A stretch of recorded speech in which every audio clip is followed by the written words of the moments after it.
मिसाल के तौर पर अगर मर्दों की सफ लगी और एक औरत को नमाज पढ़ना है तो औरत कभी भी मर्दों की सफ में नमाज नहीं पढ़ेगी, वो पीछे पढ़ेगी। तो अगर अकेली औरत है और आगे मर्दों की सफ लगी है, या मान लो मियां बीवी भी घर में नमाज पढ़ रहे, शौहर नमाज पढ़ा रहा है तो शौहर आगे खड़ा होगा, बीवी पीछे खड़ी होगी। तो जब औरत सबके पीछे अकेली खड़ी हो सकती है क्योंकि वहां एक्सेप्शनल केस है, तो मर्दों में भी अगर मजबूरी है, नमाज जा रही है, अगर कोई आ रहा है, कोई वजू कर रहा है तो वेट कर लो, आकर के उसके साथ शामिल हो जाओ। अगर नमाज जाने का डर है तो आप अकेले भी सबके पीछे खड़े हो सकते हैं। इस मसले में यही सही सूरत हाल है। इंशाअल्लाह सुधर गया, 60 साल में कोई नेक बन गया, हम उसका मजाक नहीं उड़ा रहे, हम उस पर तंज नहीं कर रहे। कोई 60 साल की उम्र में अगर नमाज पढ़ रहा है बहुत अच्छी बात है, लेकिन तौबा करने का, अल्लाह की तरफ पलटने का, अल्लाह के दीन की तरफ आने का बेहतरीन टाइम जवानी का टाइम है। मेरे प्यारे साथियों, अपनी जवानी में तौबा करो, अपनी जवानी में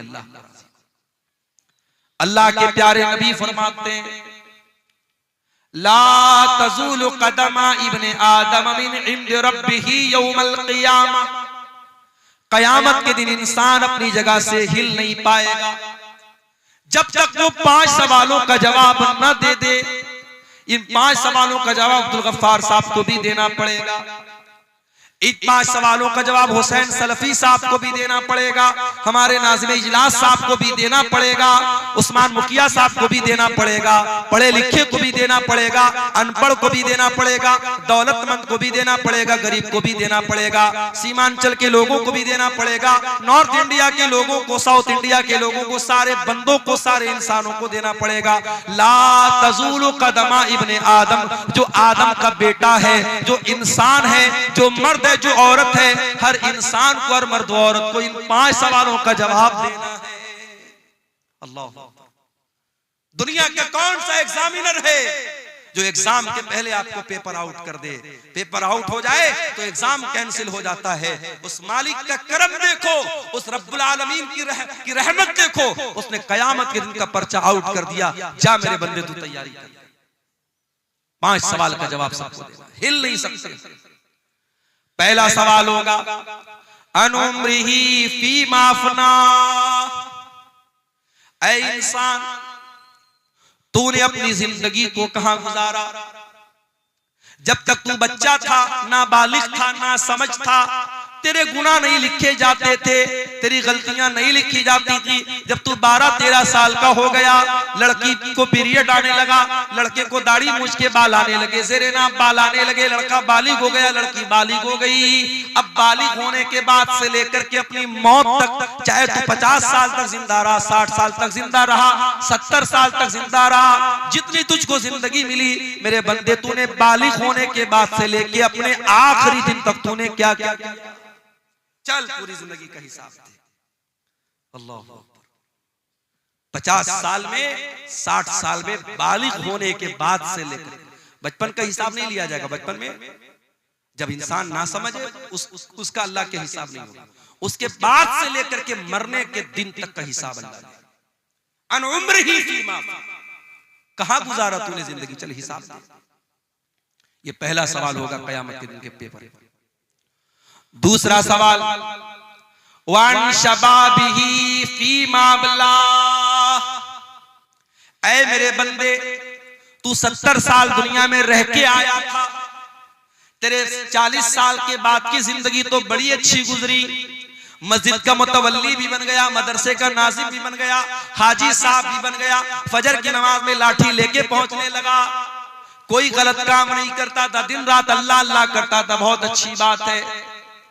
लेकिन ऐ मेरे बंदे, तू 20 साल से लेकर के 40 साल तक कैसा था? तेरी जवानी कहां गुजरी? तेरी जिंदगी का सबसे खतरनाक पीरियड कहां गुजरा? कहीं ऐसा तो नहीं तू शराब पिया करता था, कहीं ऐसा तो नहीं तू ज़िना किया करता था, कहीं ऐसा तो नहीं तू गंदी मूवीज देखा करता था, कहीं ऐसा तो नहीं तू नाजायज लड़कियों के साथ चैटिंग किया करता था, कहीं ऐसा तो नहीं तू होटलों में नाच गाना देखने जाता था। वअन शबाबिही फीमा अबला, मेरे बंदे तू अपनी जवानी का हिसाब दे, तूने कहां गुजारा उसको? गौर कीजिए मेरे भाई, सारी जिंदगी का हिसाब अलग होगा और जवानी का हिसाब अलग। तीसरा सवाल, वअन मालिही मिन ऐन इक्तसबहू, तूने माल कहां से कमाया? क्रिप्टो से कमाया, ड्रीम 11 से कमाया, मेटा ओजोन से कमाया, ऑनलाइन हराम एप्स के जरिए कमाया, सट्टा बाजार के जरिए कमाया, जुआ खेल करके कमाया, क्रिकेट पर सट्टा लगा करके कमाया, कैसे कमाया? ये बड़ा मसला हमारे नौजवानों का है। बेरोजगारी बढ़ रही है तो हमारा नौजवान ऑनलाइन जितने जुआ वाले और सट्टा वाले ऐप्स हैं, हमारा नौजवान बड़ी आसानी से उनके चंगुल में फंस जाता है। बेरोजगारी है, कोई काम नहीं है, नौजवान सोचते चलो यार अच्छा है, बैठे बिठाए पैसा आ जाए। मेहनत नहीं करना चाहता, कारोबार नहीं करना चाहता। मेरे भाइयों, आज मुसलमान अगर बिजनेस में पीछे हैं तो अपनी करतूत से पीछे। वल्लाह हमने गुजरात में देखा, मैं गुजरात में अहमदाबाद में गया, नडियाड में गया, सूरत में गया, मुसलमान अपने बच्चों को नौकरी नहीं करवाते। व्यापारी का बेटा व्यापारी, मारवाड़ी का बेटा मारवाड़ी, मुसलमान वहां अपने बच्चे को व्यापारी बनाता है। चाहे वो छोटी सी दुकान खोल के बैठा है, मगर कारोबार कर रहा है, उसका माइंड कारोबारी है। आज इस मुल्क में हमें और आपको अगर अपने वजूद को बचाना है, हमें बिजनेस और कारोबार में भी आगे बढ़ना है।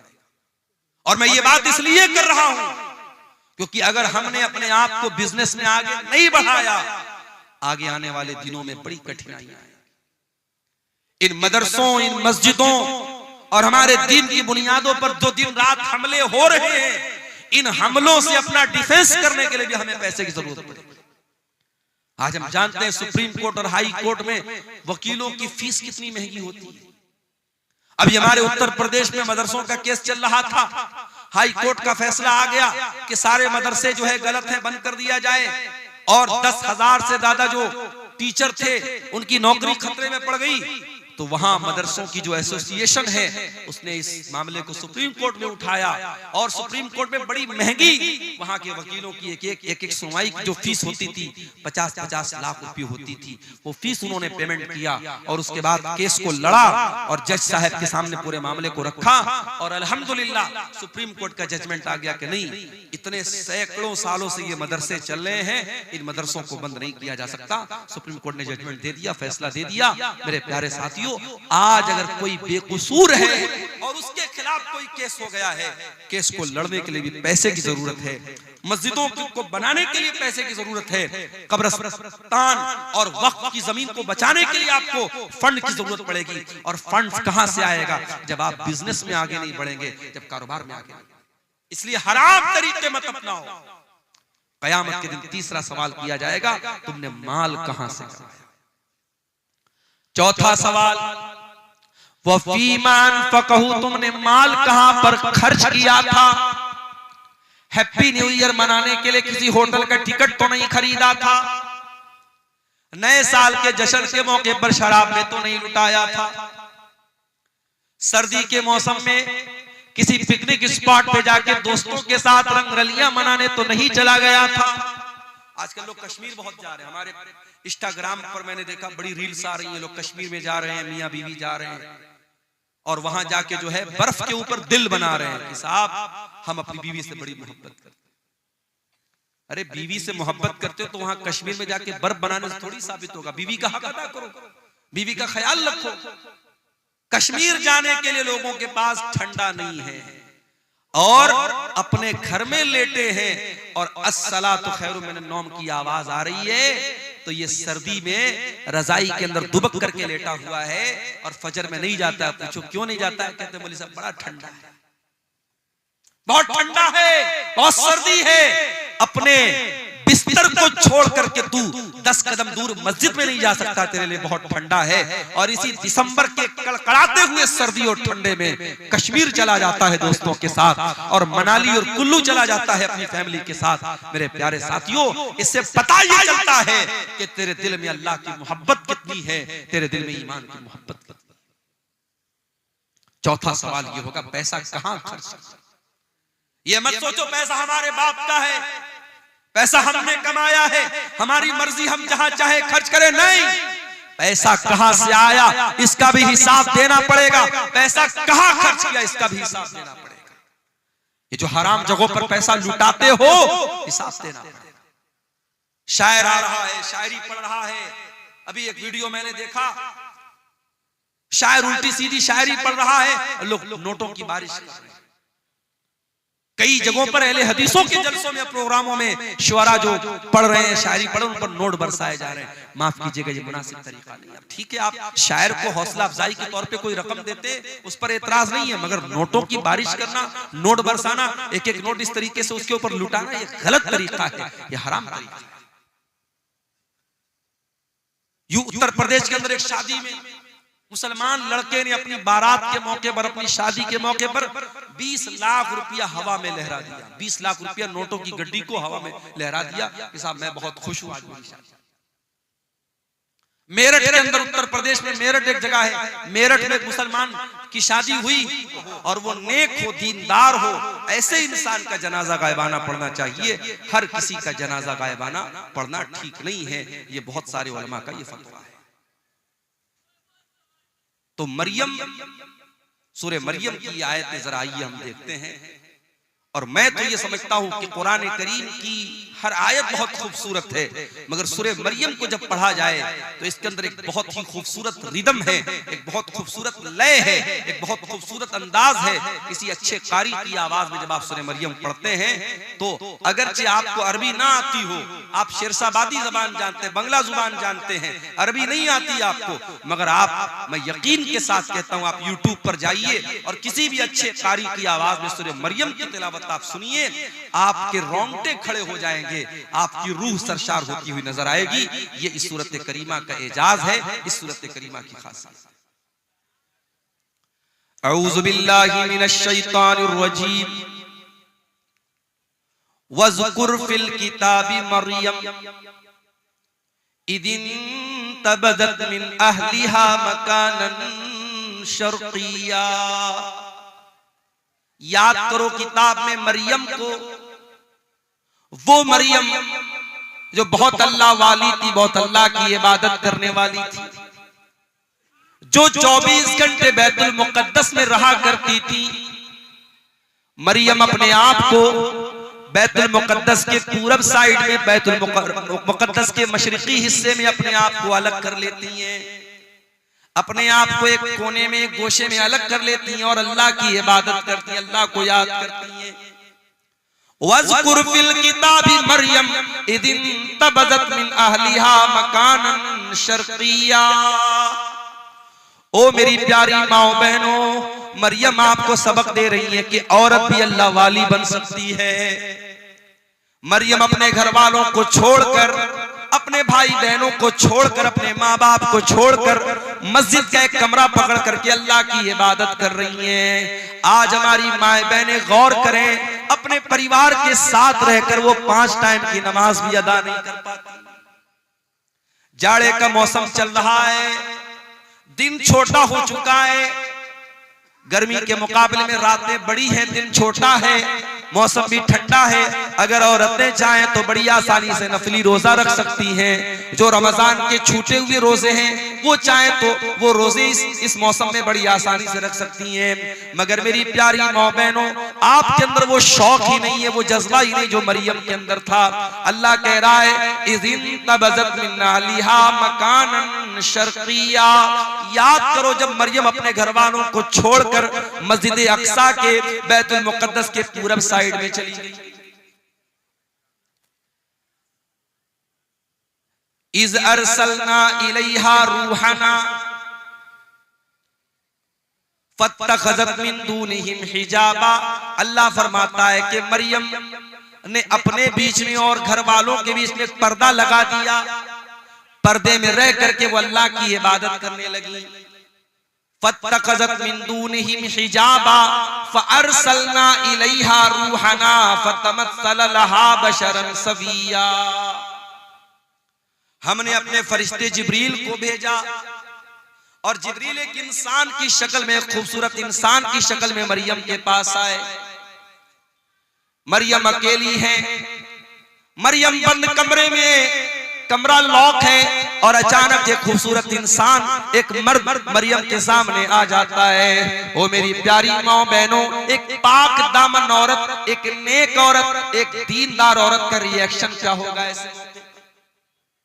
एक दीनदार औरत किसी गैर मर्द को तन्हाई में देखेगी तो उसका रिएक्शन क्या होगा, जरा देखिए मरियम का रिएक्शन।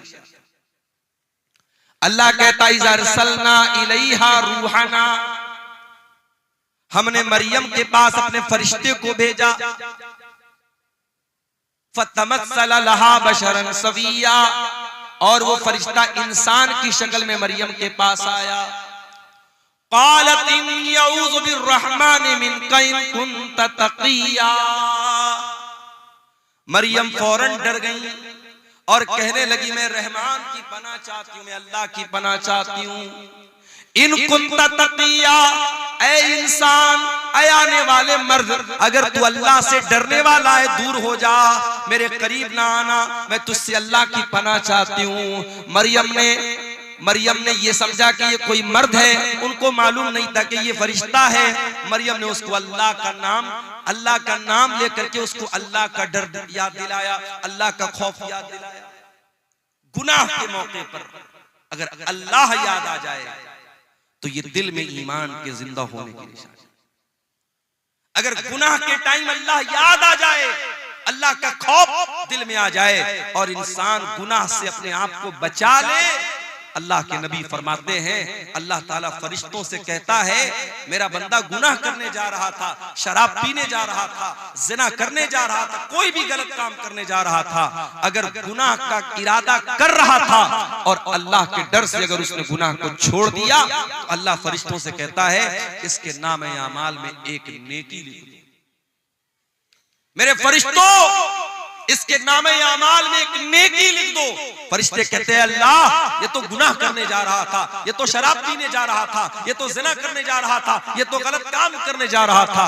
अल्लाह फरमाता है इन्नमा तरकहा मिन जर्राया, ऐ मेरे फरिश्तों, मेरे बंदे ने मेरे डर से इस गुनाह को छोड़ा है, मेरे खौफ से इस गुनाह को छोड़ा है, लिहाजा इसके नामे अमाल में एक नेकी लिख दो। ये नेकी का हकदार है, ये गुनाह का हकदार। पता ये चला मेरे नौजवान साथियों, आज जहां जहां भी जिना के अड्डे कायम हो रहे हैं, जहां जहां गलत काम हो रहे हैं, शराब पी जा रही है, नशा हो रहा है, बदकारी हो रही है, बेहयाई हो रही है, बेपर्दगी हो रही है, बदकारी हो रही है, जितने गुनाह हो रहे हैं उन गुनाहों की असल वजह यह कि इंसान अल्लाह का खौफ अपने दिल से निकाल चुका है। और माफ करना, चेहरे पर दाढ़ी रखना नबी का तरीका है, मगर जरूरी नहीं कि दाढ़ी रखने वाला परहेजगार है। घर से नकाब में निकलने वाली औरत बहुत अच्छा काम करती है कि नकाब में निकल रही है, मगर नकाब में निकलना इस बात की गारंटी नहीं है कि उसके दिल में अल्लाह का डर है। मेरे प्यारे साथियों, कितने जिना के वाकयात हुए जो नकाब पोश लड़कियों ने होटलों में जाकर के याशियां की हैं, कितने गलत काम हुए जो चेहरे पर दाढ़ी रखने वालों ने और माथे पर सजदे का निशान रखने वालों ने वो गलत काम किए हैं। इसलिए याद रखना, दाढ़ी की अहमियत अपनी जगह है, नकाब की अहमियत अपनी जगह है, नमाज की अहमियत अपनी जगह है। जब तक अल्लाह का डर ना हो, जब तक अल्लाह का खौफ ना हो, तब तक इंसान गुनाहों से नहीं बच सकता। गुनाह से बचना है, अल्लाह का डर होना चाहिए। और अल्लाह का डर कैसे पैदा होगा? जब अल्लाह को जानेंगे। जितना अल्लाह के बारे में जानेंगे, जितनी अल्लाह के बारे में आपको नॉलेज होगी, उतना आपके दिल में अल्लाह का डर पैदा होगा। इसीलिए अल्लाह कुरान में कहता है इन्नमा यख्शल्लाह मिन इबादिहिल उलमा, अल्लाह ताला से उसके बंदों में उलमा डरते हैं। यहां उलमा से मुराद सिर्फ वो लोग नहीं है जो मदरसे से पढ़े हुए लोग हों, यहां मदरसे से फारिग होने वाले उलमा ही मुराद नहीं है, बल्कि उलमा का मतलब जो जितना अल्लाह को जानेगा, जिसके पास अल्लाह की जितनी नॉलेज होगी, उतना वो अल्लाह से डरेगा। इसीलिए हजरत लुकमान ने जब अपने बच्चे को नसीहत की तो पहले उसको अल्लाह का मकाम याद दिलाया। आज अपने बच्चों को कौन अल्लाह के बारे में बताता है? हमारा बच्चा जरा सा बड़ा हुआ, हम सिखाते बेटा good morning, good evening, good afternoon, good night, goodbye, tata, ये सिखाते अपने बच्चों को। हमारा बच्चा कभी अपने मुंह से दुआएं सुनाए, ये हमारी तमन्ना नहीं। रात में हम बिस्तर पे सोने जाते हैं, अगर हम कोशिश करें, मैंने 2.5 साल की 2-2 साल की बच्चियों के मुंह से सुना है, माँ बाप ने उनको सिखाया है, तो रात में बिस्तर पे जाती है, माँ कहती है बेटा दुआ सुनाओ। 2 साल की बच्ची तोतली जबान में अपनी माँ से कहती है अल्लाहुम्मा बिस्मिका अमूतु व अहया। 2 साल की बच्ची वो दुआ सुना। आप जो तरबियत देंगे मेरे प्यारे साथियों, वो बच्चे आपके वही सीखेंगे, वही उसी पर अमल करेंगे। और सिखाने की सबसे बेहतरीन जो उम्र होती है वो बचपन की होती है। बच्चों को आपने बचपन से नमाज की आदत डलवा दी, इंशाअल्लाह जवानी में नहीं छूटेगी। बच्चों को बचपन में आपने कुरान का हाफिज बना दिया, इंशाअल्लाह सारी जिंदगी कुरान को याद रखेगा। बच्चों को बचपन में आपने तौर तरीका सिखा दिया, सारी जिंदगी उसको याद रहेगा। मेरे प्यारे साथियों, हजरत लुकमान ने अपने बच्चे को जब नसीहत की तो क्या कहा? या बुनय्या इन्नहा इन तकुम मिस्काल हब्बतिन मिन खरदलिन फतकुन फी सखरतिन औ फिस समावाति औ फिल अर्दि याति बिहल्लाह। ऐ मेरे बच्चे, याद रखना अल्लाह ताला इतना पावरफुल है और इतना नॉलेज रखने वाला है। अगर एक राई के दाने के बराबर भी तूने कोई गलत काम किया, तूने कोई अच्छा काम किया, और वो राई के दाने के बराबर कोई चीज आसमानों के अंदर कहीं छुपी हुई है, जमीन के अंदर कहीं छुपी हुई है, किसी पहाड़ के चट्टान के नीचे छुपी हुई है, अल्लाह ताला उस राई के दाने के बराबर चीज को कयामत के दिन सामने ले आएगा। वो राई के दाने के बराबर चीज भी अल्लाह ताला की नजर से ओझल नहीं हो सकती, अल्लाह की नॉलेज से बाहर नहीं हो सकती। तू क्या समझता है? तेरा कमरा बंद कर लेने से, तेरे कमरे की लाइट ऑफ कर देने से, तेरे अपने मोबाइल की हिस्ट्री को डिलीट कर देने से, तेरे व्हाट्सएप की चैटिंग को खत्म कर देने से तेरे गुनाहों पर पर्दा पड़ गया? अल्लाह को नहीं मालूम है? तू अल्लाह को बेवकूफ बना लेगा? नहीं मेरे भाई, अल्लाह को सब पता है। इसलिए अगर गुनाहों से बचना है, अल्लाह को पहचानो मेरे प्यारे साथी। हजरत मरियम कहती हैं इन्नी अऊज़ु बिर्रहमानि मिनका इन कुन्त तक़िया। ऐ आने वाले इंसान, मैं रहमान की पनाह चाहती हूं, अगर तू अल्लाह से डरने वाला है, मेरे करीब ना आना, मेरे पास ना आना। अच्छा, फरिश्तों के अंदर शहवत नहीं होती। हजरत जिब्रील इंसान की शक्ल में आए हैं, मगर जिब्रील फरिश्ते हैं, और फरिश्ते के अंदर कभी डिजायर और शहवत और ख्वाहिश नहीं। मर्द के अंदर, इंसान के अंदर ख्वाहिश है। कोई कितना ही नेक इंसान हो, अगर उसके सामने औरत आएगी तो जो एक मर्द की जो के अंदर जो फितरी तौर पर औरत को पाने की जो तलब है, जो रिक्वायरमेंट है, वो जरूर कहीं ना कहीं उसके दिल में पैदा होगा। कोई मर्द अगर ये कहता है, साहब जैसे डॉक्टर जाकिर नायक का एक बड़ा वायरल हुआ था एक मामला, उन्होंने पड़ोसी मुल्क में जब उनका दौरा हुआ, उन्होंने कहा कि अगर किसी मर्द के सामने कोई औरत मेकअप करके बैठी है और काफी देर तक उसके सामने बातचीत कर रही है और मर्द को कोई फर्क नहीं पड़ रहा है, तो वो इसका मतलब कि वो मर्द गड़बड़ है, उसको अपना इलाज कराना है। बड़ा बवाल हुआ था उसको। मगर डॉक्टर जाकिर नायक ने जो बात कही थी, डॉक्टर जाकिर नायक की बहुत सारी बातों से इख्तिलाफ भी है, लेकिन बहुत सारी बातें उनकी सही है, यहां वो बिल्कुल सही है। इसीलिए हमारी शरीयत कहती है अगर एक मर्द और एक औरत है तो बीच में तीसरा शैतान जरूर होता है। अगर एक गैर मर्द एक औरत गैर मर्द से अकेले में मिलेगी, मौलाना साहब मसला पूछने जा रही हूं, मौलाना साहब की हालचाल लेने जा रही हूं, आलिम साहब है, ये तो बड़े नेक है, तकरीर करते हैं, बड़े दीनदार हैं, अगर एक औरत एक मर्द तन्हाई में मिलेंगे, चाहे वो मर्द उस दौर का सबसे बड़ा परहेजगार इंसान हो और वो औरत उस दौर की अल्लाह की वलिया हो, नेक औरत हो, अगर एक मर्द और एक औरत तन्हाई में मिलेंगे, अल्लाह के नबी फरमाते इल्ला वसालिसुहुम शैतान, तीसरा वहां शैतान जरूर। इसीलिए इस्लाम में कोई एजुकेशन नहीं है मेरे। क्लास में लड़का भी पढ़ रहा है, लड़की भी पढ़ रही है, जवान लड़का जवान लड़की, पढ़ाई कम होगी, वहां पे बदकारी और ज़नाकारी ज्यादा होगी। आज आप जाके देखें, अभी आज की न्यूज आपको बता रहा हूं, क्रिसमस का त्योहार मना करके एक औरत लड़की आ रही थी चेन्नई के अंदर एक कॉलेज के अंदर, उसी कॉलेज में बिरयानी बेचने वाला एक नौजवान उस लड़की के साथ रेप करता है और उसको जख्मी भी करता है। बाद में जब मामला सामने आया, पुलिस केस बना, बड़ा बवाल हुआ, अब शायद उसको अरेस्ट कर लिया गया। मेरे प्यारे साथियों, इंसान के अंदर शहवत का जो शैतान है वो कब बेदार हो जाए हम नहीं कह सकते। इसीलिए अल्लाह तबारक व तआला ने मर्द और औरत जब जवान हो जाएं उनको निकाह का हुक्म दिया है ताकि उनकी शहवत का सही इस्तेमाल हो, गलत दिशा में वो कदम न उठाएं, गलत रुख पर हो जाए। हजरत मरियम ने जब ये कहा कि मैं रहमान की पनाह चाहती हूं, अब हजरत जिब्रील ने क्या जवाब दिया? काला इन्नमा अना रसूल रब्बिकी लिअहब लकी गुलामन ज़किया। कहा है मरियम तू गलत समझ रही है, मैं कोई इंसान नहीं हूं, मैं अल्लाह का फरिश्ता हूं और मैं इसलिए तेरे पास आया हूं ताकि मैं तुझको ये खुशखबरी दे दूं कि तुझे बहुत जल्द एक बच्चा पैदा होने वाला है, बहुत नेक बच्चा, बहुत पाक साफ बच्चा, बहुत अच्छा बच्चा। अच्छा, आपने गौर किया होगा जब बच्चा पैदा होता है तो रोता है, और मेडिकल साइंस के हिसाब से बच्चे को रोना जरूरी भी है।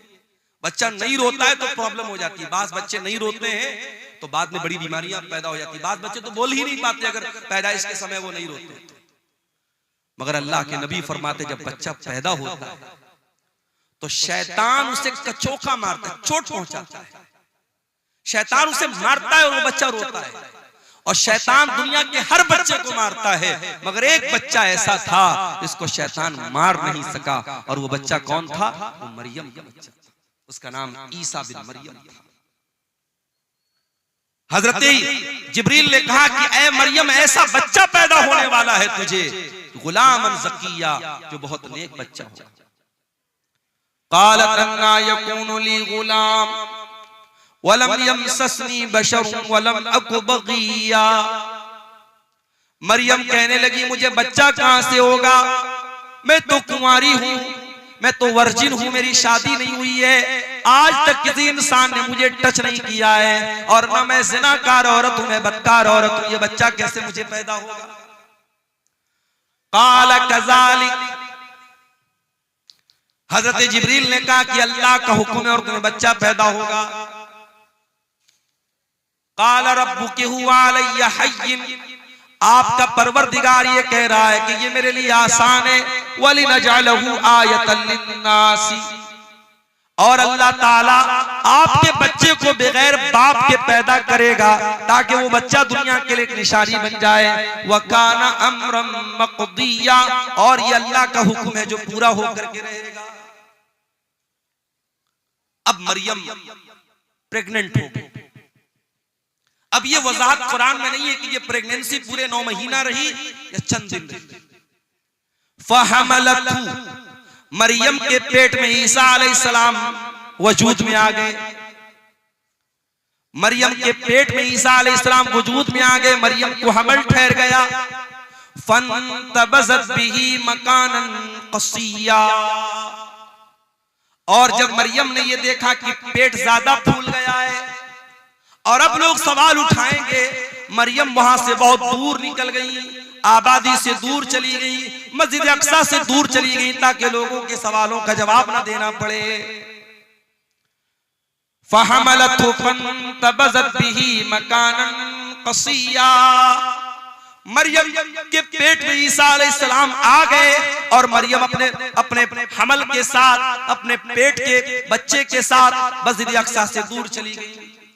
फ़अजाअहल मखाज़ु इला जिज़इन नख़ला, और जब बच्चे की पैदाइश का टाइम आया, जब दर्दे ज़े का टाइम आया, जब लेबर पेन का टाइम आया, जब बच्चे की पैदाइश का टाइम आया, हजरत मरियम मजबूर हो गई, तड़पने लगी और एक खजूर के पेड़ के पास जाके वहां पहुंच गई।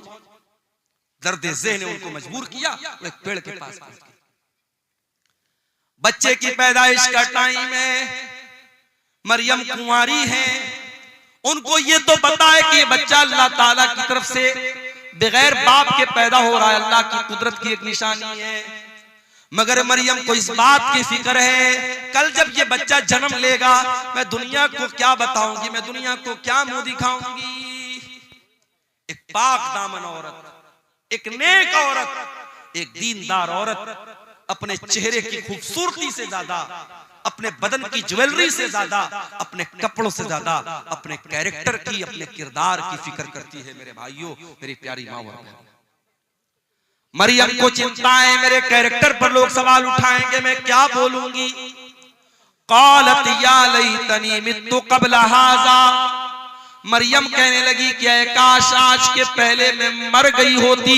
व कुन्तु नसियम मनसिया, कोई मेरा नाम तक न जानता, मैं भूली बसरी कहानी बन गई होती, लोग मेरा नाम तक न जानते। ये कौन सी मुसीबत मेरे सर पे आ गई। ऐ मरियम, ये मैं तू क्या जवाब देगी लोगों को। ऐ काश है मरियम तुम मर गई होती। मरियम अपने आप से कह रही तुम मर गई होती। अल्लाह, इस जुमले में मरियम के कर्ब को महसूस कीजिए मेरे भाई, मरियम के दिल की पीड़ा को महसूस कीजिए, मरियम के दिल के अंदर जो अपने किरदार की जो फिक्र है, जो चिंता है, उसको महसूस कीजिए। मरियम कहती है काश मैं मर गई होती, मुझे कोई मेरा नाम तक न जानता, कोई मेरा जिक्र तक न करता। फनादाहा मिन तहतिहा अल्ला तहज़नी क़द जअल रब्बुकी तहतकी सरिया। अब मरियम को बच्चा पैदा हो रहा है। दुनिया में औरतों को बच्चा पैदा होता है तो कोई ना कोई डॉक्टर होता है, दाई होती है, कोई डिलीवरी कराने वाला होता है। ये दुनिया का ऐसा बच्चा है, कोई डिलीवरी कराने वाला नहीं। फरिश्ता कहता है, फरिश्ते की आवाज आती है, ऐ मरियम तू डर मत, तू घबरा मत। कद जाला रब्बुकी तहतकी सरिया, जरा देख अल्लाह ताला ने तेरे नीचे नहर का इंतजाम कर दिया है, तुझे पानी की कमी न हो, तू डिहाइड्रेशन का शिकार न हो। ऐ मरियम बच्चे की पैदाइश के बाद तुझे पानी चाहिए, कौन तुझे पानी ला के देगा। ऐ मरियम देख अल्लाह ताला ने तेरे लिए पानी का इंतजाम कर दिया, तेरे नीचे से नहर जारी हो गई है। वहुज़्ज़ी इलैकी बिजिज़्इन नख़ला, और ऐ मरियम जरा इस खजूर के पेड़ को तू हिला के तो देख, जब तू इसको हिलाएगी। वहुज़्ज़ी इलैकी बिजिज़्इन नख़लति तुसाक़ित अलैकी रुतबन जनिया, तो तेरे ऊपर पकी हुई खजूरें गिरेंगी, ये पकी हुई खजूर तू खा लेना। बाज़ उलमा कहते हैं कि डिलीवरी के टाइम औरतों को आयरन की बड़ी कमी होती है, इसीलिए जब औरतें जब प्रेग्नेंट होती है तो डॉक्टर लोग उनको आयरन की टेबलेट खिलाते हैं, और खजूर के अंदर आयरन बहुत होता है। तो मरियम को अल्लाह ताला ने खजूर खिलवाई। खजूर और पानी बहुत जरूरी है एक ऐसी औरत के लिए जिसको डिलीवरी हुई। एक बात तो ये पता चली। दूसरी बात ये पता चली कि पकी हुई खजूर तेरे ऊपर गिरेगी। खजूर कब पकती है भाई? खजूर दिसंबर में नहीं पकती है, खजूर जून में पकती है। बाज़ उलमा ने इस आयत से ये इस्तिदलाल किया है कि ईसा अलैहिस्सलाम कभी 25 दिसंबर को पैदा हो ही नहीं सकते, ये फर्जी तारीख है, गलत तारीख है। ईसा अलैहिस्सलाम जब भी पैदा हुए होंगे मई और जून के महीने में पैदा हुए होंगे, जो फलस्तीन के इलाके में मुल्क शाम में गर्मी का मौसम होता है, दिसंबर तो हर जगह सर्दी का मौसम। खजूर पकी हुई खजूर तेरे ऊपर गिरेगी। अच्छा, एक सबक और मिल रहा है। मरियम को बच्चा हुआ है। औरत दुनिया की सबसे कमजोर अवस्था में कब होती है? जब बच्चा पैदा होता है। उस कमजोर अवस्था में भी अल्लाह ताला मरियम को हुक्म क्या दे रहा है कि ऐ मरियम ये पेड़ तू हिलाएगी तब तुझे खजूर मिलेगी। अल्लाह ताला के लिए क्या नामुमकिन बात थी मेरे भाई। अल्लाह फरिश्ते को हुक्म दे देता और एक प्लेट में खजूर सजा के मरियम को लाके दे दी जाती, मगर नहीं, अल्लाह ने एक सबक ये भी दिया, जब हरकत करोगे तब बरकत आए। हरकत से बरकत आए। मुसलमान समझता है बैठ के हम दुआएं करेंगे और हमारी मस्जिदें सब सुरक्षित हो जाएंगी, हम दुआएं करेंगे और हम पर जुल्म करने वाले सब जो है बर्बाद हो जाएंगे। नहीं मेरे भाई, आपको हरकत भी करना पड़ेगा, आपको एक्टिव भी होना पड़ेगा, आप सदियों से जो जिंदगी जीते चले आए हैं वही जिंदगी आप जी रहे हैं। 50 साल पहले भी सीमांचल का इलाका पिछड़ा हुआ था, आज भी आप पिछड़े हुए हैं। 50 सालों में जैन कम्युनिटी कहां से कहां पहुंच गई, सिख कम्युनिटी कहां से कहां पहुंच गई, इसी देश के बड़े छोटे छोटे तबके कहां से कहां पहुंच गए। आपका सीमांचल क्यों पीछे है? मेरे भाइयों, कोई और दोषी नहीं है, दोषी हम और आप हैं। हम और आप जब तक अपने आप को ऊपर उठाने की कोशिश नहीं करेंगे, हरकत नहीं करेंगे, बरकत नहीं आएगी। मरियम ने पेड़ को हिलाया है तब ऊपर से खजूर गिरी। फकुली वशरबी वकर्री आईना, ऐ मरियम तू ये खजूर खा ले, ये पानी पी ले, ये खजूर खा करके पानी पी करके वकर्री आईना, ऐ मरियम तू अपनी आंखों को ठंडी कर ले, तू टेंशन न ले, तू चिंता न कर, तू फिक्र न कर। फकुली वशरबी वकर्री आईना फइम्मा तरयिन्न मिनल बशरि अहदन फकुली इन्नी नज़रतु लिर्रहमानि सौमन फलन उकल्लिमल यौम इंसिया। और ऐ मरियम, कोई इंसान अगर नजर आ जाए और कोई पूछने लगे बच्चा किसका है, ये बच्चा कहां से आया, तो ऐ मरियम तू बात मत कर, तो इशारे से कह देना कि मैंने 3 दिन का रोजा रखा है। उस जमाने में जब लोग रोजा रखते थे तो बात नहीं करते थे, रोजे में कलाम भी मना था। अल्लाह का फजलो करम है, हम लोग रोजा रखते हैं तो हम लोग को तो बातचीत करने की आजादी है। उस जमाने में एक रोजा ऐसा होता था जिसमें बातचीत भी लोग नहीं करते थे। कहा है मरियम, जब कोई तुझसे बात करने की कोशिश करे तो तू बता दे कि मैंने अल्लाह की नजर मानी है, मैं 3 दिन तक किसी से बात नहीं करूंगी। 3 दिन गुजर गए। फअतत बिही कौमहा तहमिलु, मरियम अपने बच्चे को गोद में लेकर के आई। मरियम अपने बच्चे को गोद में लेकर अपनी कौम के पास आई। कौम के लोगों ने कुंवारी मरियम की गोद में बच्चा देखा। सारी कौम जानती है मरियम कुंवारी है, उनकी शादी नहीं हुई है। मरियम की गोद में बच्चा देखकर कालू लक़द जीती शैअन फरिया, कहा है मरियम ये बहुत बड़ा तू गुनाह करके आई है, बहुत बड़ा पाप करके आई है। या उख्ता हारून, ऐ हारून की बहन, माँ कान अबू की इम्रा सौई व माँ कान तुम्मुकी बगिया, ऐ हारून की बहन, न तो तेरा बाप बुरा आदमी था न तेरी माँ बदचलन थी, तूने ये गंदा काम कैसे कर दिया। अच्छा, ये मरियम के कोई भाई थे जिनका नाम हारून था। ये वो वाले हारून नहीं, मूसा अलैहिस्सलाम के बड़े भाई हारून, वो मुराद नहीं, कोई और हारून है जो उनके भाई थे, मरियम के भाई थे। अच्छा, एक बात और पता चली, लोगों ने 3 रिश्तों का नाम दिया। ऐ हारून की बहन, इसका मतलब हारून कोई बहुत नेक आदमी था जो मरियम का भाई था। ऐ हारून की बहन, तेरा भाई इतना नेक इंसान, तेरा बाप इतना नेक इंसान, तेरी माँ इतनी अच्छे किरदार और कैरेक्टर की, तू कैसे पापी निकल गई। पता ये चला कि ये त्रिकोण है। अगर किसी लड़की का भाई ठीक ठाक है, लड़की का बाप ठीक ठाक है और लड़की की माँ ठीक ठाक है, तो लड़की के बिगड़ने के चांसेस बहुत कम है। लेकिन जिस लड़की का भाई गड़बड़ हो, भाई की गर्लफ्रेंड है, तो यकीनन उस बहन का भी कोई बॉयफ्रेंड है। किसी ने बड़ा अच्छा जुमला कहा था कि ऐ वैलेंटाइंस डे पर किसी लड़की को फूल देने वाले, जा देख तेरी बहन को भी कोई फूल दे रहा होगा। और इसीलिए अल्लाह कुरान में जब जिना का जिक्र करता है, अल्लाह कहता है वला तक़रबुज़ ज़िना इन्नहु काना फाहिशतन व साअ सबीला। ऐ मेरे बंदो, तुम जिना के करीब भी न जाना, ये बड़ा गंदा काम है, बहुत ही बुरा रास्ता है। अल्लाह ने जिना को रास्ता कहा। रास्ता क्यों कहा है भाई? जिस रास्ते पर आप चलेंगे उसी रास्ते पर कोई दूसरा चल के आपके घर की दहलीज तक आएगा। अगर आप किसी दूसरे की इज्जत व आबरू को छेड़ेंगे, कोई आपके घर की इज्जत पर भी डाका जरूर डालेगा। ये इसको हम मुतलक तौर पे इसको अल्लाह का कानून तो नहीं कह सकते, मगर दुनिया का तजर्बा और मुशाहदा यही होता है। कहा है हारून की बहन तेरा भाई अच्छा इंसान, तेरा बाप अच्छा इंसान, तेरी माँ अच्छी औरत, तू कैसे इतना गंदा काम कर बैठी? तूने ये गंदा काम क्यों कर दिया? मरियम क्या जवाब देती? मरियम के पास कोई जवाब नहीं है। मरियम जवाब देगी, कौम के लोग मानने वाले नहीं है।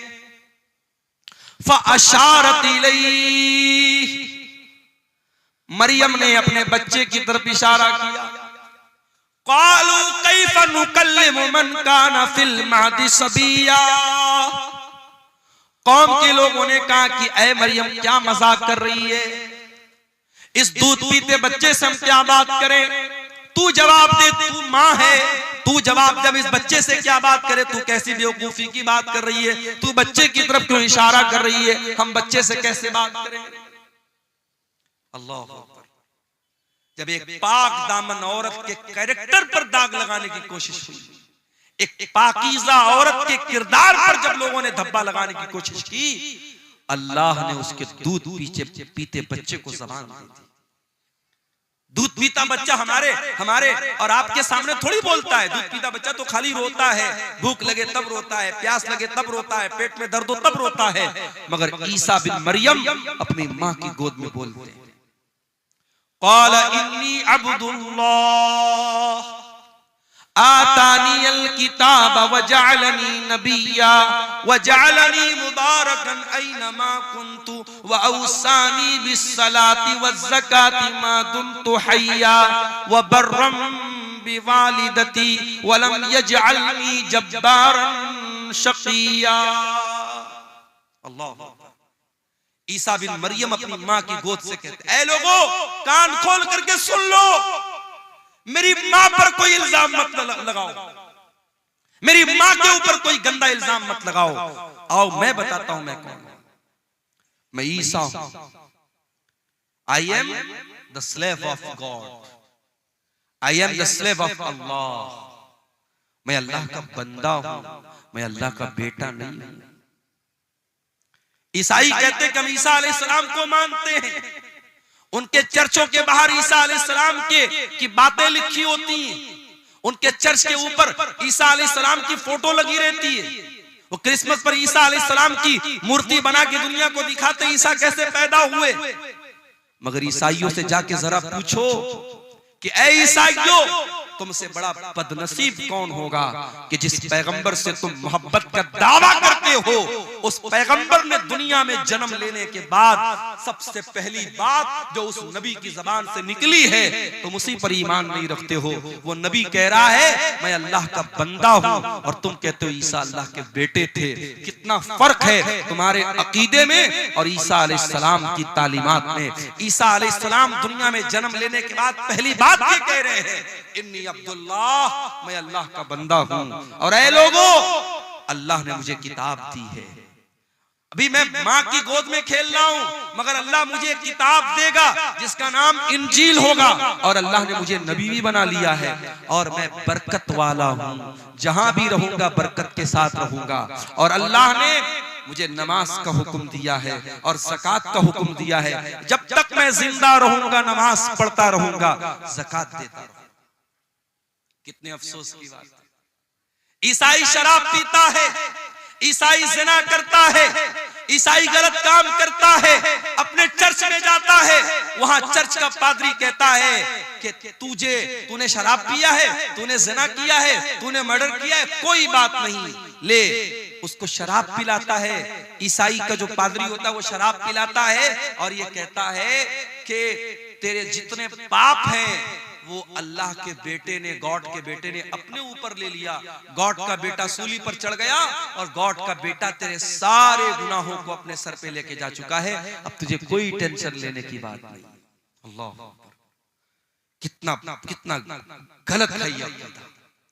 ईसा इब्ने मरियम दुनिया में आने के बाद कहते हैं नमाज पढ़ने का मुझे हुक्म मिला है, मैं नमाज जब तक जिंदा रहूंगा पढ़ता रहूंगा। पता ये चला इस्लाम में कोई शॉर्टकट नहीं है कि तुम्हारी नमाज कोई और पढ़ लेगा, तुम्हारी मग़फ़िरत कोई और करवा देगा। नहीं, तुमको नमाज पढ़नी पड़ेगी, तुमको रोजा रखना पड़ेगा, तुमको ज़कात देनी पड़ेगी। ईसा इब्न मरियम कहते जब तक मैं जिंदा रहूंगा अल्लाह ने मुझे हुक्म दिया है कि मैं नमाज पढ़ता रहूं, मैं ज़कात अदा करूं। वबर्रम बिवालिदती, और अल्लाह ताला ने मुझे अपनी माँ के साथ अच्छा सलूक करने का हुक्म दिया है। वलम यजअलनी जब्बारन शक़िया, और अल्लाह ताला ने मुझे सरकश नहीं बनाया, मुझे बदबख्त नहीं बनाया, मुझे बदनसीब नहीं बनाया, अल्लाह ने मुझे अच्छे नसीब वाला बनाया है। इतनी बात कहने के बाद ईसा इब्न मरियम कहते हैं वस्सलामु अलैया यौम वुलिदतु व यौम अमूतु व यौम उबअसु हय्या, मेरे ऊपर उस दिन भी सलाम जिस दिन मैं पैदा हुआ, उस दिन भी सलाम जिस दिन मैं मरूंगा, और उस दिन भी सलाम जिस दिन मैं जिंदा उठाया जाऊंगा। हमारा अकीदा ये है, ईसा अलैहिस्सलाम सूली पर नहीं चढ़ाए गए। कान खोल करके सुन लो मेरे भाइयों, ये अकीदा समझ लो। ईसा इब्न मरियम के बारे में जब कहीं किसी से बात करना हो, आपको ईसा अलैहिस्सलाम के बारे में सही इंफॉर्मेशन होनी चाहिए। ईसा अलैहिस्सलाम सूली पर नहीं चढ़ाए गए, उनको सूली पर चढ़ाने की कोशिश जरूर हुई, मगर अल्लाह ताला ने उनको सुरक्षित आसमान पर उठा लिया। वो अपने शरीर के साथ, अपने जिस्म के साथ और अपनी रूह के साथ आसमान पर उठा लिए गए। उनकी जगह उनके एक हमशक्ल को यहूदियों ने सूली पर चढ़ा दिया। वमा क़तलूहु वमा सलबूहु, न तो ईसा को कत्ल किया उन्होंने, न ईसा को सूली पर चढ़ाया। वलाकिन शुब्बिया लहुम, बल्कि ईसा अलैहिस्सलाम का एक हमशक्ल उनके सामने पेश किया गया और उसको उन्होंने सूली पर चढ़ाया। अब हमारा ये अकीदा है कयामत के पहले ईसा अलैहिस्सलाम दुनिया में आएंगे और दज्जाल को कत्ल करेंगे, और इसी तरीके से दुनिया में जितने सुअर हैं सुअरों का खात्मा करेंगे। और ईसा अलैहिस्सलाम जब आएंगे और वो जिहाद करेंगे तो वो अहले किताब से भी जिहाद करेंगे, यहूद और नसारा से भी जिहाद करेंगे। और जब ईसा अलैहिस्सलाम यहूद और नसारा से जिहाद करेंगे तो उनको जिजिया का ऑप्शन नहीं देंगे, वो डायरेक्ट दो ऑप्शन देंगे, या तो इस्लाम कबूल करो या फिर मुझसे जंग करो। तो उनके जमाने में जिजिया का ऑप्शन खत्म हो जाएगा। और इसी तरीके से ईसा इब्न मरियम दुनिया में आएंगे और कई साल तक रहेंगे, उनके दौर में अमन और चैन और सुकून रहेगा। और फिर वो नेचुरल अपनी मौत से हम कनार होंगे, उनको मौत आएगी और फिर वो अल्लाह ताला को प्यारे होंगे, अल्लाह के पास जाएंगे। ये हमारा है। इसीलिए अल्लाह जब इस वाक़े को बयान करता है, अल्लाह कहता है ज़ालिका ईसा इब्न मरियम क़ौलुल हक़्क़िल्लज़ी फ़ीही यम्तरून, ये ईसा इब्न मरियम है, ये अल्लाह के सच्चे कौल हैं, अल्लाह की सच्ची बात इनके बारे में है जिनके बारे में लोग शक और शुबहा कर रहे हैं। तो हजरत ईसा अलैहिस्सलाम के बारे में ये मोटी मोटी बात मैंने सोचा कि आपके सामने रख दूं, ताकि ईसा अलैहिस्सलाम के बारे में एक सही विचारधारा, एक सही नजरिया आपके दिलो दिमाग में पैदा हो जाए। अल्लाह ताला हम सबको हजरत ईसा अलैहिस्सलाम, अच्छा ये भी याद रखिए, ईसा अलैहिस्सलाम के बारे में दुनिया में 3 गिरोह पाए जाते हैं। एक ईसाइयों का गिरोह है जो ईसा अलैहिस्सलाम को अल्लाह का बेटा करार देता है, अल्लाह के बराबर करार देता है, वो भी गुमराह है। और एक यहूदियों का तबका है जो ईसा अलैहिस्सलाम को बुरा भला कहता है, उनको हराम की औलाद कहता है, उनको नऊजुबिल्लाह ज़िना की औलाद कहता है। यहूदी भी हजरत ईसा से दुश्मनी में गुमराह हुए, ईसाई उनसे मोहब्बत में गुमराह हुए, यहूदी उनसे दुश्मनी में गुमराह हुए। और एक तबका ऐसा है जो ईसा अलैहिस्सलाम पर ईमान भी रखता है, उनको के बारे में यह अकीदा रखता है वो अल्लाह के नबी थे, वो अल्लाह के पैगंबर थे, बगैर बाप के पैदा हुए थे, और अल्लाह ताला ने उनके हाथ पर बहुत सारे मोजज़ात दिखाए थे। और इस तबके को मुसलमान कहते हैं। हम और आप ईसा इब्न मरियम के ऊपर ईमान मानते हैं।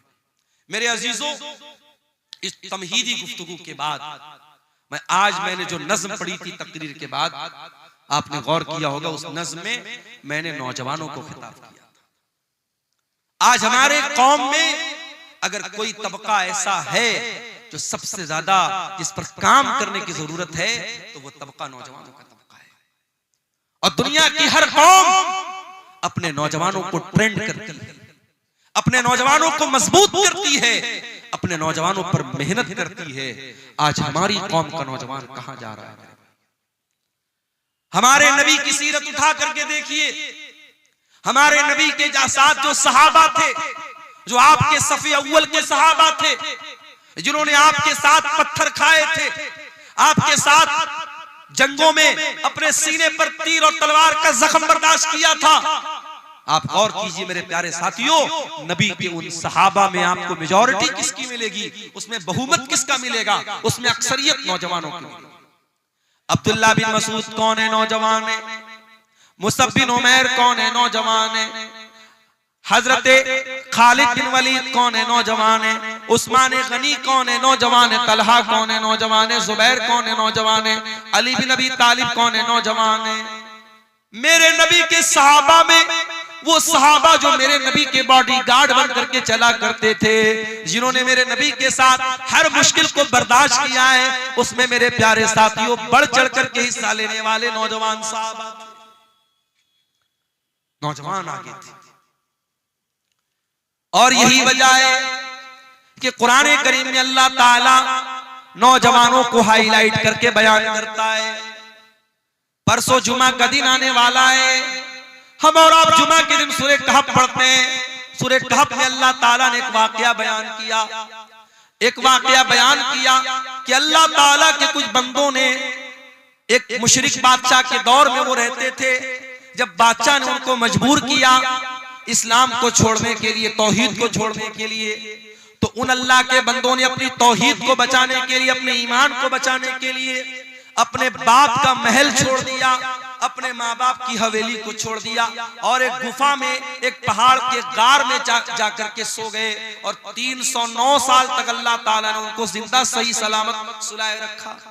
309 साल तक वो सोए रहे। अल्लाह ताला जब इस वाक़े को बयान करता है तो अल्लाह ताला एक बात को हाईलाइट करता है। अल्लाह क्या कहता है, इन्नहुम फित्यतुन आमनू बिरब्बिहिम वज़िदनाहुम हुदा। अपने ईमान को बचाने के लिए अपने माँ बाप को छोड़ने वाले, अपने माँ बाप का ऐशो आराम छोड़ने वाले, अपनी हवेलियों को छोड़ करके पहाड़ की गुफा में जाने वाले ये नौजवान थे। अल्लाह ने खास तौर से हाईलाइट करके बयान किया कि ये नौजवान थे। अल्लाह चाहता तो ऐसे ही डायरेक्ट जिक्र कर देता कि चंद लोग थे, मगर अल्लाह ताला ने फित्यतुन का लफ्ज इस्तेमाल किया। इससे ये पता चला कि अल्लाह ताला को नौजवानों का ईमान बहुत पसंद है।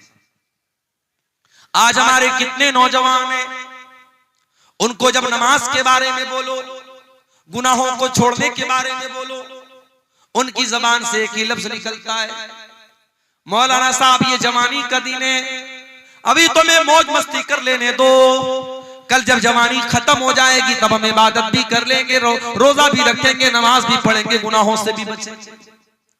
ओ मेरे प्यारे नौजवान साथियों, आज़रबाईजान से एक फ्लाइट, एक हवाई जहाज उड़ता है, जिस हवाई जहाज के अंदर 72 मुसाफिर सफर कर रहे थे। हवाई जहाज के अंदर आग लग जाती है और हवा के अंदर वो हवाई जहाज जल कर राख हो जाता है और 72 के 72 लोग हवा में जल करके मर जाते हैं। ये भी आज की न्यूज आपको बता रहा हूं। क्या उन 72 लोगों में सारे बूढ़े लोग थे? क्या सारे 70-80 वाले लोग थे? उसमें 20 साल के नौजवान भी थे, उसमें 2 साल का बच्चा भी था, उसमें 25 साल की औरतें भी थी। मेरे प्यारे भाइयों, जब हवाई जहाज के अंदर आग लग जाती है, अंदर का वीडियो वायरल हुआ है, जाकर के इंटरनेट पर देख लेना। फ्लाइट के अंदर जितने लोग हैं वो मालिक को याद कर रहे हैं, वो मौला को याद कर रहे हैं, वो अपने रब को याद कर रहे हैं। हम नहीं जानते कौन सा एक्सीडेंट हमारे साथ हो जाए, हम नहीं जानते कब मौत हमारे सर पर आकर के हमारी मोहलत खत्म कर दे। मेरे प्यारे साथियों, क्या आप इस बात की गारंटी लेके बैठे हैं कि आप बुढ़ापे तक जिंदा रहे?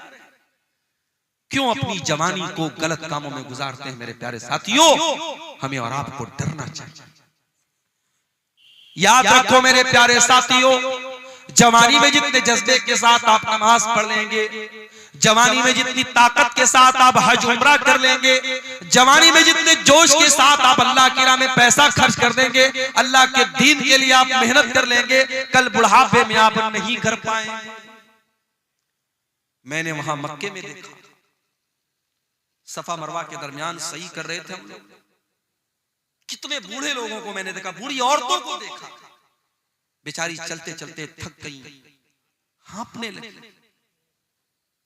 कितने मर्दों को मैंने देखा व्हील चेयर पर वो खाने काबा का तवाफ कोई कुर्सी पर लेकर के करा रहा है व्हील चेयर पे। वो इस लायक नहीं है कि वो खाने काबा के करीब जाकर के अल्लाह के घर के पास जाकर के अपनी बॉडी पर अपने शरीर पे चल के वो खाने काबा का तवाफ कर सकते। जवानी होती है, लोग बोलते हैं हज कर लो, उमरा कर लो, लोग नहीं करते हैं। लोग टाल देते हैं कि चलो बुढ़ापे में कर लेंगे, लड़की की शादी के बाद कर लेंगे, मकान बनवाने के बाद कर लेंगे। मेरे प्यारे साथियों, इस बात की क्या गारंटी है कि कल लड़की की शादी के बाद आप जिंदा रहोगे या लड़की की शादी तक आप जिंदा रहोगे? अभी परसों बनारस में मैं सफर पे निकल चुका था, एक जगह में सफर में गया हुआ था। बनारस में एक मैयत हो गई हमारे अपने मोहल्ले की, और एक इमाम साहब का इंतकाल हो गया। मेरे ख्याल से 50-60 साल उनकी उम्र थी, बिल्कुल हट्टे कट्टे सेहतमंद थे।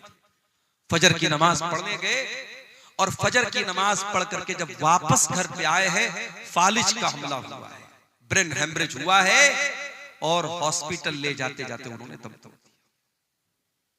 इस तरीके की अचानक मौतें यकीन कीजिए हर हफ्ते हमारे सामने आती हैं, हर महीने हमारे सामने आती है। लेकिन हम बड़े गाफिल लोग हैं।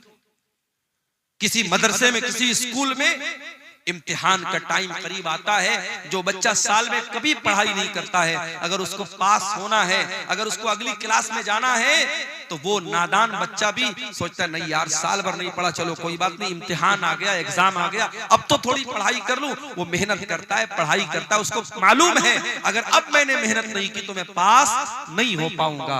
मेरे प्यारे साथियों, क्या हमारा और आपका इम्तिहान करीब नहीं है? क्या हम अपनी मौत से करीब नहीं है? हम नहीं जानते हमारा वो इम्तिहान कब शुरू हो जाएगा, मौत कब आ जाएगी, हम नहीं जानते। हम कितने नादान हैं, हमको मालूम है हमारा इम्तिहान कभी भी लिया जा सकता है और हम कोई तैयारी नहीं कर रहे हैं। इसीलिए अल्लाह कुरान में कहता है इक़्तरबा लिन्नासि हिसाबुहुम व हुम फी गफलतिन मुरिदून। ओ लोगों, तुम्हारे हिसाब का टाइम करीब आ चुका है, फिर भी तुम गफलत की नींद सो रहे हो। याद रखो मेरे भाइयों, 70 साल की उम्र में आप नमाजी बन भी जाएंगे, लेकिन 20 साल की उम्र में जो सजदा आप करेंगे, अल्लाह ताला को ये सजदा जितना महबूब है, 70 साल वाला सजदा अल्लाह को उतना महबूब नहीं। 70 साल में